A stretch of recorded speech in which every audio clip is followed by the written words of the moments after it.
August 1st, 1944. Across northern France, a landscape shattered by retreating German forces lay under choking dust and exploding crossroads. Then a message ripped through the radio net that changed everything. Third Army is unleashed. Patton is moving. The man behind that order was Lieutenant General George S. Patton, Jr., and what he would do in the next 5 weeks would redefine the entire campaign for France. This is the story of the moment he refused to lose. At that moment, the Allied advance was stalling in the hedgerows, and the German 7th Army was trying desperately to form a new defensive line. If the Germans succeeded in stabilizing the front near Argentan, Chartres, or the Seine, the liberation of France could drag on for months.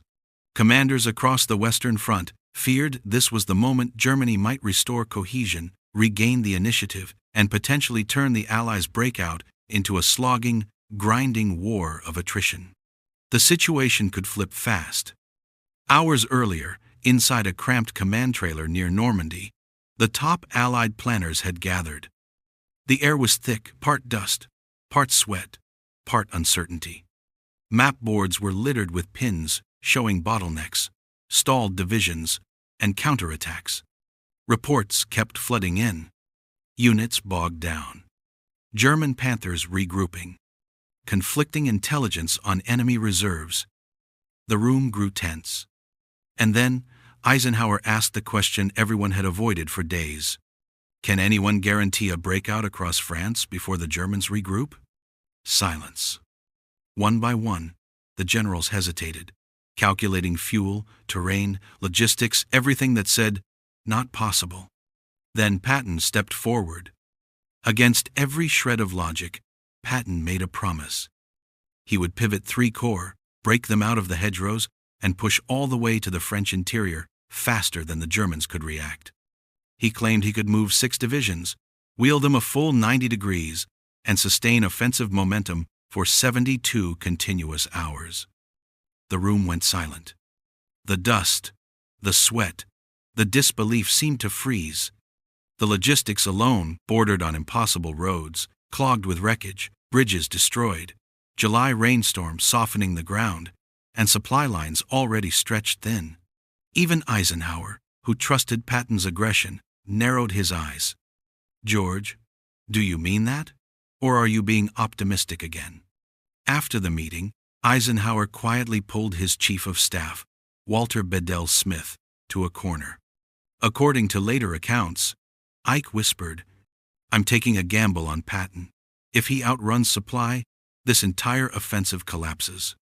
Yet beneath the caution, Eisenhower admitted, at least privately, that this might be the moment Patton could show the world exactly what relentless operational leadership looked like.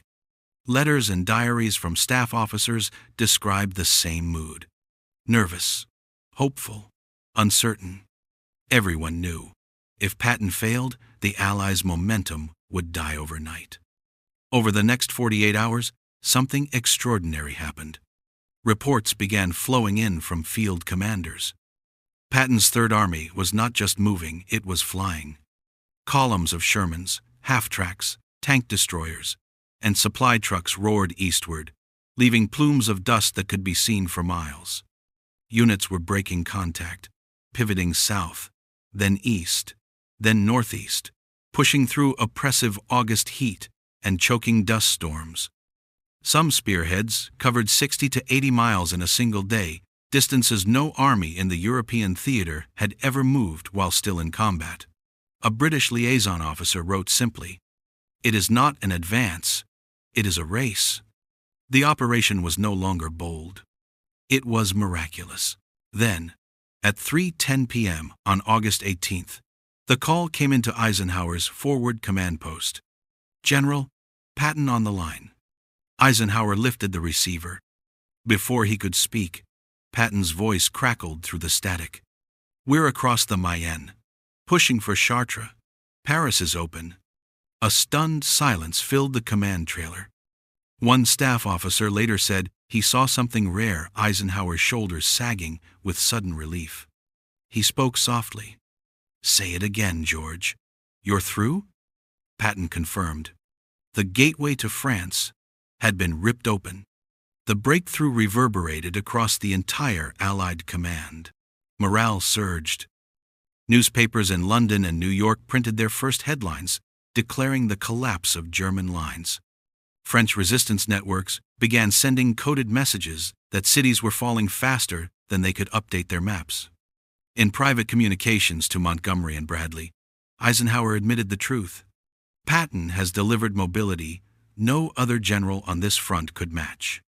But he added a warning mirroring the complicated Patton-Eisenhower relationship. This does not erase his controversies, but it proves his value. Patton had reshaped the pace of the entire campaign. In letters home, Eisenhower confessed just how close the Allies had come to losing operational momentum. In his diary, he wrote a revealing line: "Patton exhausts me, but he wins, and that is why he is indispensable." To Prime Minister Churchill, Eisenhower's assessment was equally blunt. We need his aggression, even if it arrives with storms of complaints and chaos. Meanwhile, Patton's own diary entries from August glowed with confidence. "My army is like a rifle bullet. Once fired, no one can stop it." The emotions behind the campaign, admiration, frustration, awe, were now etched into the private writings of the men who watched Patton carve a path through France. As Third Army lunged forward, Patton sent XX Corps barreling toward Le Mans, outflanking German units still reeling from the Falaise pocket. This maneuver threatened to collapse the entire German position in western France. German commanders radioed in panicked reports of units being bypassed faster than they could retreat. Patton's message to his officers was direct: "Do not stop unless you run out of gas, and if you do find some." The race had officially begun. In less than 72 hours, Patton's lead elements approached Chartres, a symbolic and strategic city between Normandy and Paris. The roads were riddled with mines, blown bridges, and shattered villages. Yet Third Army's momentum barely slowed. A French civilian described seeing American armor rolling past burning German trucks. It was as if the wind itself had taken the city. By August 18th, Chartres fell. Now the stakes rose again. Paris was starving, the resistance was rising, and the German garrison was preparing for brutal reprisals. Patton pushed his corps up the highways leading to the capital, pressuring the German command and forcing them into a dilemma: hold Paris and be annihilated, or withdraw and risk the city falling intact.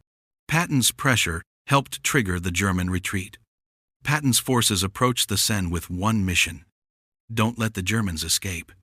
In one of the most daring maneuvers of the campaign, Third Army engineers threw bridges across the river under fire, while forward units seized crossings before they could be demolished. By August 25th, the Seine was breached in multiple places. German defensive planning collapsed. And then came the one enemy Patton could not outflank: fuel. Third Army's tanks were burning more gasoline per day than logistics officers could supply. At one point, an entire armored division sat idle, bone dry, as Patton fumed. "My men can eat their belts if they have to, but my tanks must have gas." Eisenhower had to reassign fuel to Montgomery's northern offensive. For 48 agonizing hours, Patton's race slowed to a crawl. Once fuel arrived, Third Army surged toward the fortified region of Lorraine, a region the Germans believed impossible to breach quickly. Patton's men stormed across rivers, seized towns ahead of schedule, and shattered German counterattacks that were supposed to halt them. The advance had slowed, but the damage was done.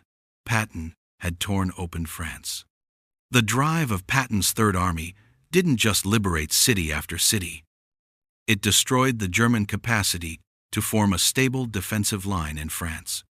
It accelerated the liberation of Paris. It forced massive German withdrawals across the entire Western Front.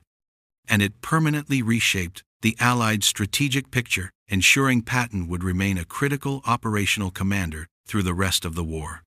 The race across France became his signature achievement. If this moment of leadership under impossible pressure resonated with you, subscribe for more untold stories from World War I and World War II.